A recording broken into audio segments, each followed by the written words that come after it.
La régie, c'est un service de mise en place des conteneurs, des poubelles.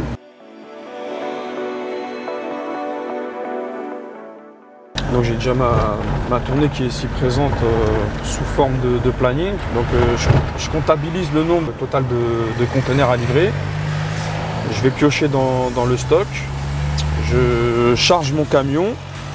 Je prépare mon PDA qui est ici pour scanner les conteneurs.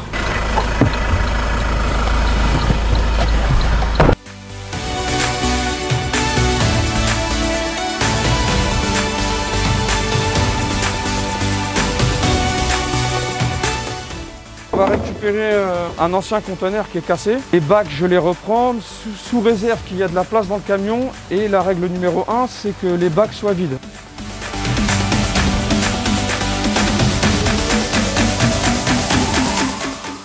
Les conteneurs à 2 roues, il y a les conteneurs à 4 roues. La procédure de sécurité impose que lorsqu'on est en 4 roues, on doit être à 2. À part si on en a moins de 9. On peut les mettre à plat, c'est-à-dire qu'ils ne sont pas empilés. Être autonome, avoir un bon sens de l'orientation, avoir un sens du contact aussi, aimer être au contact des administrés parce qu'il y a un certain échange, il n'y a pas que l'échange de la poubelle. En anticipation, puisque le plus gros du métier, à part la manutention, c'est la conduite. De la patience quand on tombe sur des embouteillages ou qu'on bloque une rue et que derrière ça klaxonne, il faut être patient quand même, prendre sur soi, être un peu quand même en forme physique parce qu'on bouge quand même assez.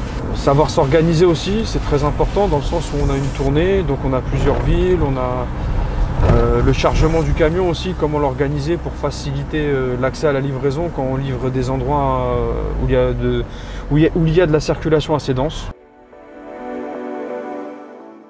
Le montage des conteneurs.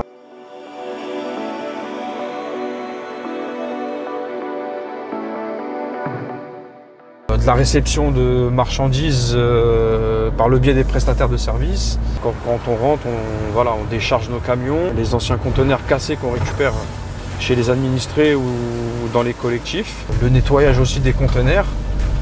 Le nettoyage de nos véhicules.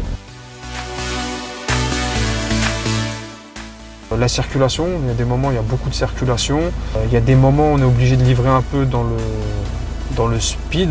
Quand par exemple vous monopolisez une petite rue étroite et puis que derrière vous avez 3-4 voitures qui vous klaxonnent, ça stresse l'adrénaline, donc ça c'est un peu contraignant. Des fois vous pouvez tomber sur des administrés un peu grognons, des fois un peu vulgaires parce qu'ils ne sont pas contents de leur dotation. On a quand même une autonomie assez importante. Le contact avec les gens, le fait de pouvoir un peu parler avec eux, échanger. Des fois même, vous avez des administrés qui vous offrent un café ou des fois même un petit gâteau, des petits déjeuners, c'est toujours très sympa. J'aime bien, puis la livraison en elle-même, la conduite. Lorsque vous livrez du côté de Chaumontel, du côté de Luzarches, c'est très très agréable de voir quand même un peu de verdure, un peu de ruralité. Pour moi qui est quelqu'un qui vient d'un milieu assez urbain, donc ça aussi ça me plaît énormément. L'élasticité des horaires, le fait que je commence tôt le matin, donc je finisse tôt, on s'entend super bien entre collègues, il y a une très très bonne ambiance, beaucoup de solidarité.